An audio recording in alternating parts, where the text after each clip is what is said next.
হামসদ ছবির নাম শুনলেই একটা মনে হচ্ছে যে কোনো একটা মিউজিক্যাল ফিল্ম, একদমই তাই, একেবারে একটা মিউজিক্যাল ফিল্ম। এবং এতে মুখ্য চরিত্রে অভিনয় করেছে অন্বেষা। শুধু অভিনয় নয়, পাঁচটি দায়িত্ব একেবারে দায়িত্ব সহকারে পালন করেছে অন্বেষা। ছবির ব্যাকগ্রাউন্ড স্কোর, ছবির গান লেখা, অভিনয় করা, ডান্স করা, এরকম পাঁচটি ক্ষেত্রে তিনি একেবারে ক্ষেত্রে স্বমহিমায় বলা যায় উজ্জ্বল।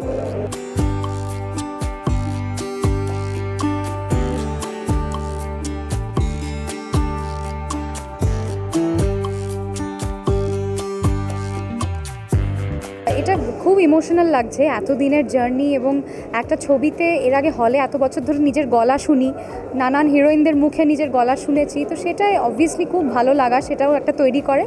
কিন্তু এইটা ভালো লাগাটা মাল্টিফোল্ডস, আরও 10 ফোল্ডস বেড়ে যাওয়া, কারণ নিজেকে দেখতে পাচ্ছি এবং এতদিন ধরে যেগুলো মানে আমাদের কাছে গল্পগুলো ছিল, ইট ওয়াজ ভেরি পার্সোনাল, এখন মনে হচ্ছে এগুলো সবার হয়ে গেছে গল্পটা। তো সেইটা একটা অন্যরকম ভালো লাগা তৈরি করছে, ইমোশনাল মুহূর্ত তৈরি করতে, যারা এতদিন ধরে আমরা এই কাজটার সঙ্গে যুক্ত ছিলাম। এবং কলকাতায় 1 সপ্তাহ আগে রিলিজ হচ্ছে, প্রিমিয়ার হচ্ছে বলে আমি খুব খুশি। বাবা মাকে প্রথমত বাবা মার ব্লেসিং নিলাম, বাবা মাকে প্রণাম করলাম এবং কালকে আমার মাসিরাও বাড়িতে এসেছিলো, মাসি মেশোকে প্রণাম করলাম, কারণ বড়দের ব্লেসিং এরকম একটা নতুন ভেঞ্চার যেটা আমার জন্য অ্যাবসলিউটলি ফার্স্ট। তো সেইটা এরপরে অন্যান্য কাজ করলেও এই ছবিটা আমার জন্য স্পেশাল হয়ে থেকে যাবে, because it's my debut. So সেই কারণে, এবং এখানে এত রকমভাবে আমি ডাইভার্সিফাই করেছি, মানে ব্যাকগ্রাউন্ড স্কোর থেকে শুরু করে গান থেকে শুরু করে সব কিছুটা নিজে হাতে, ডান্স তো হ্যাঁ চেষ্টা করেছি আর কি, সব কিছু মানে নিজে হাতে একটা জিনিস তৈরি করা যেটাকে বলে। যদিও ইটস আ ডাইরেক্টার্স ফিল্ম, ছবিটা উনিই তৈরি করেছেন, কিন্তু আমি অনেক রকম রোল এতে পালন করেছি। So it is definitely a very very special film. सबके सामने यही कहना चाहूँगा, ये मेरी पहली फिल्म है और अपने प्यार और सपोर्ट दीजिए मुझे, और इंशाल्लाह इस फिल्म के ज़रिए मैं और आगे बेटर प्रोजेक्ट करूँगा और सबको प्रॉमिस करता हूँ कभी निराश नहीं करूँगा। এই ছবিটা অন্বেষার ডেবিউ ছবি যদিও, কিন্তু কোথাও মনে হয়নি যে অন্বেষা প্রথমবার অভিনয় করছে বা এরম কিছু। অন্বেষা খুব পাকা অভিনেত্রীর মতোই অভিনয় করেছে, তো সেক্ষেত্রে আর কিছু বলার নেই। অন্বেষা ভালো করেছে, মানুষ দেখুক, গান যারা ভালোবাসে তাদের ছবিটা দেখতে ভালো লাগবে। অন্বেষা যেন যত্ন করে গান করে, আমি মনে করি বাঙালি যে গায়িকারা রয়েছে শেষ 15-20 বছর ধরে, যেমন শ্রেয়া ঘোষাল, অন্বেষা কিন্তু মাপ ততবরই ওর মাপ ভারত জুড়ে।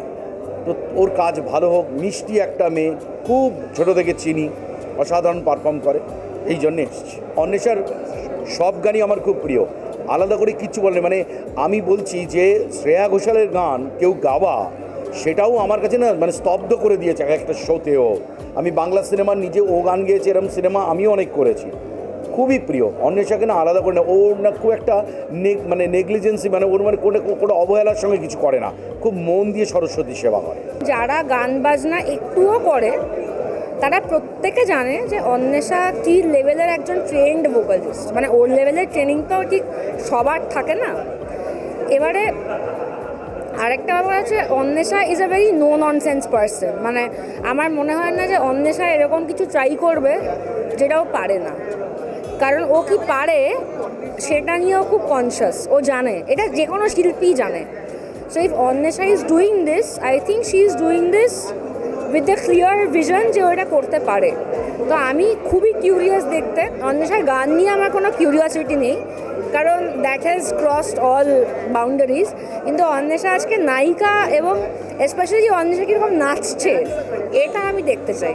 অন্বেষার সঙ্গে আমার সম্পর্ক অনেক দিনের, একটা মানে কি বলবো, দাদা বোনের থেকেও বেশি যদি ফারাক হয় সেই সম্পর্ক, কিন্তু দাদাই বলে আমাকে, আর আমি ওকে বোনের মতনই দেখি। অ্যান্ড অন্বেষার ফ্যামিলির সঙ্গেও, মানে ওর বাবার সঙ্গে আমার খুব বন্ধুত্ব সব, তো এভরিথিং। সেই অন্বেষা ছোটো বয়স থেকে ওকে গাইয়েছি, আমার কিছু হিট গানও গেয়েছে, সুপার হিট গান গেয়েছে।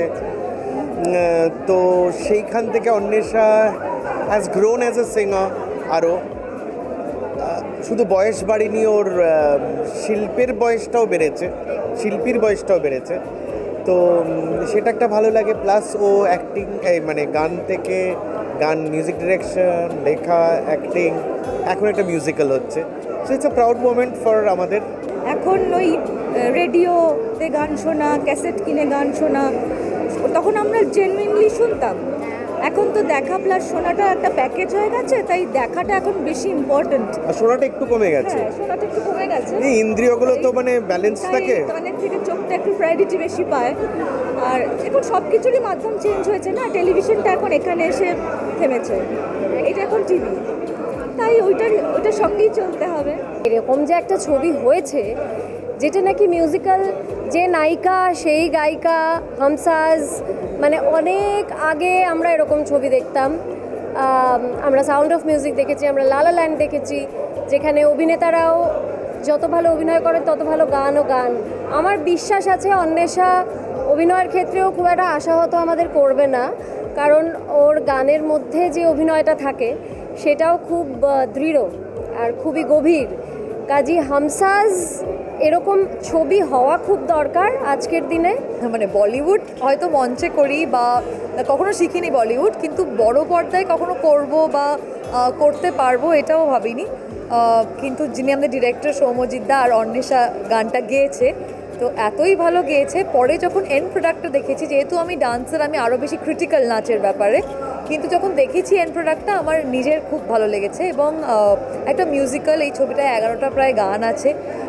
অন্বেষার প্রথম ছবি আর আমার ভীষণ প্রিয় একজন মানুষ, তো সেই জন্য আমি চাইছি যে এই ছবিটা সবার স্বার্থের জন্য যেন অনেক মানুষ দেখেন, এটাই একটাই চাও। গান যারা ভালোবাসেন তাদের হামসাজ অবশ্যই একটা সুরেলা ছন্দ অবশ্যই উপহার দেবে। দেখতে থাকুন মিউজিক বাংলা, এনজয় সারাদিন।